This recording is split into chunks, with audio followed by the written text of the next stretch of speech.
Wololo!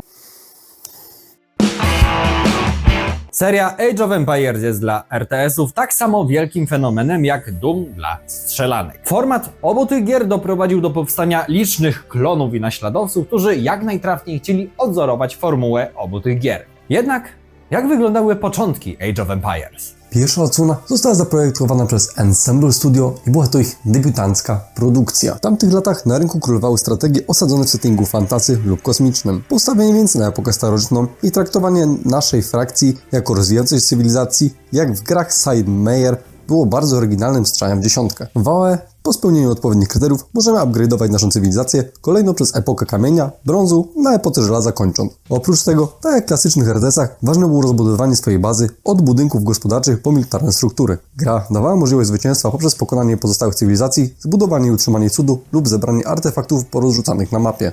Innym wyróżnikiem AOE było bardzo bogaty wachlarz wyboru jednostek, w którym legendarnych kapłanów krzyczących swoje wololo, które na stałe zostało ikoną serii i utrwalone w licznych memach z tą jednostką.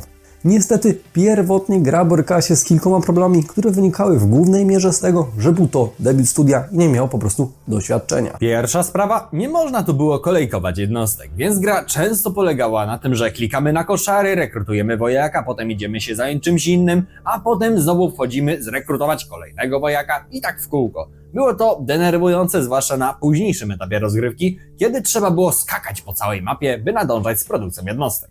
Inną bolączką było potężne AI, będące zmorą każdego początkującego gracza.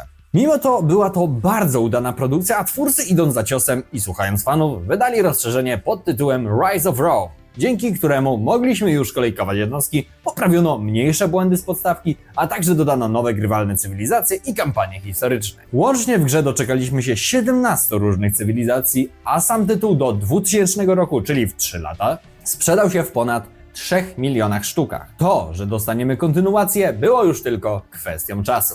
Druga część swoją premierę miała w 1999 roku i można śmiało powiedzieć, że jest to opus magnum całej serii. Tutaj będziecie widzieć gameplay z Definitive Edition, która aktualnie bije rekordy popularności. Pierwszą rzeczą, jaka od razu rzuca się w oczy, to zmiana settingu. Tym razem zamiast starożytności twórcy zabierają nas średniowiecze, a epoki, przez które przechodzimy, to wieki ciemne, era feudalna, zamków i imperialna. Ruch był o tyle sensowny, że twórcy mogli sobie pozwolić na m.in. możliwość budowania ogromnych murów obronnych i garnizonów. Jest to bez wątpienia pozycja obowiązkowa dla każdego fana strategii. Warto jednak wspomnieć, że w 2001 roku Ensemble Studio zostało wykupione przez Microsoft, stając się od teraz jedną z jego licznych firm zależnych. Kolejna odsłona, a w zasadzie spin-off całej serii, zabiera nas w bardziej mitologiczne klimaty. Człon rozgrywki pozostał ten sam. Dalej rozbudowujemy bazę, armię i gospodarkę. Jednak tutaj twórcy dają nam możliwość wcielania się w jednego z 3 bogów: greckiego, egipskiego i nordyckiego. Każdy z nich ma swoje unikalne, inspirowane mitologią jednostki. W ten oto sposób jako Grecy możemy na przykład rekrutować minotaury, jako Egipcjanie sfinksy. Obok takich, nazwijmy to, klasycznych historycznych jednostek, jak na przykład hoplici. Każda z 3 mitologii posiada również swoich naczelnych bogów i w zależności którego wybraliśmy, nasza rozgrywka mogła się różnić i mieliśmy do dyspozycji inne jednostki i bonusy. Z czasem Age of Mythology doczekało się paru rozszerzeń, w których dodano również frakcje Atlantydów i Chińczyków. W 2005 roku Ensemble Studio wydaje kolejną część, która przenosi nas w następujące po epoce średniowiecznej epoki, czyli erę kolonialną. Ta odsłona mocno podzieliła fanów. Z jednej strony jest dużo bardziej dynamiczna i możemy szybciej stawiać budowle i rekrutować jednostki, ale z drugiej wszystkie osoby są teraz odnawialne. Przypomnę, że do tej pory każda gra z serii posiadała skończoną ilość surowców, co zmuszało graczy do umiejętnego zarządzania zasobami i ich eksploatowaniu. A teraz, mówiąc w uproszczeniu, wystarczyło nastawiać dużo odpowiednich budynków, a reszta robiła się samo. Podobnie jak w Age of Mythology, tutaj również dodano bohaterów, którzy mieli swoje umiejętności. Rok później na konsolę Nintendo DS fani otrzymali kolejny taki mini spin-off. Age of Empires The Age of Kings to gra robiona tym razem nie przez Assemble, tylko przez Backbone Entertainment i jest to dużo bardziej uproszczone AOE. Plansza gry jest podzielona na siatkę, a jednostki mogą poruszać się między polami prawo-lewo, góra-dół. I nie wiem jak wam, ale mnie osobiście ta grafika bardziej przypomina jakąś Tibię niż Age of Empires. Mimo uproszczeń na Nintendo DS była to dosyć ciepło przyjęta produkcja, która uzyskała noty 8 na 10 zarówno od recenzentów, jak i od graczy. Niedługo potem doczekaliśmy się podobnej stylistyce portu Age of Mythologies, które podobnie zebrało pozytywne noty. Rok 2009 jest pewnego rodzaju dniem żałoby dla wszystkich fanów Age of Empires.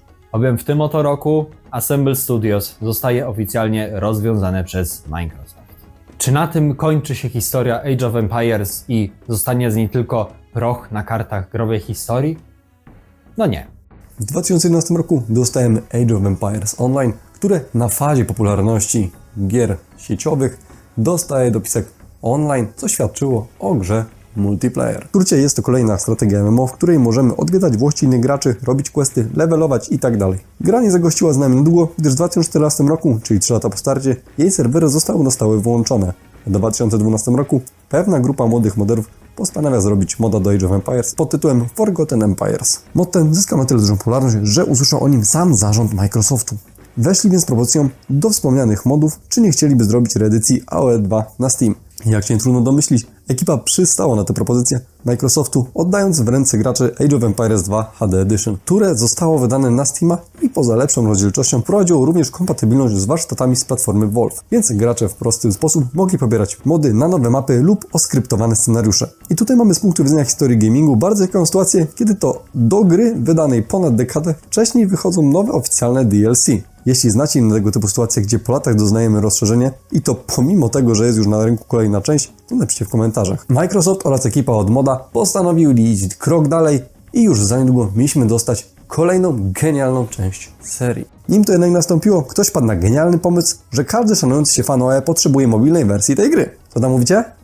Że nikt tego nie chce? No, Microsoft miał się dopiero o tym przekonać. Age of Empires City Siege było tak generyczną grą mobilną, w której logujemy się raz na godzinę, chwilę coś poklikamy, a potem wracamy do pracy, czy co tam robimy, a potem znowu wracamy, klikamy tak w kółko. Gra nie zdobyła szerokiej popularności, a jej serwer został oficjalnie zamknięty w 2019 roku. Jakby takich genialnych pomysłów było mało, Microsoft wydał rok po Castle Siege kolejną mobilkę z IP Age of Empires, ale tym razem o podtytule World Domination. Ten mobilniak żył jednak dużo krócej, bo jego serwery zamknięto już w 2016 roku, więc żywot tej gry wyniósł niecały rok.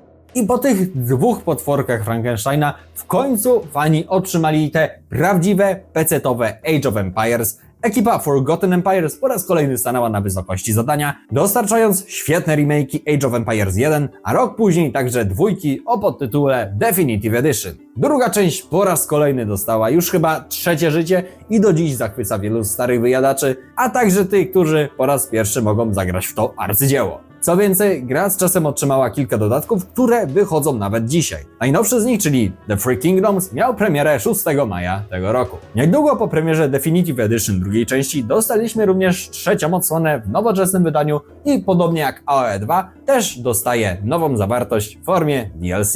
Można więc powiedzieć, że grając dzisiaj w Age of Empires wybieramy sobie epokę, która nas bardziej interesuje. W wypadku dwójki jest to średniowiecze, a trójki era kolonializmu. W 2021 roku dostaliśmy Age of Empires 4, która na ten moment jest najnowszą odsłoną tej części, łączącą po części mechaniki z dwójki, jak i trójki.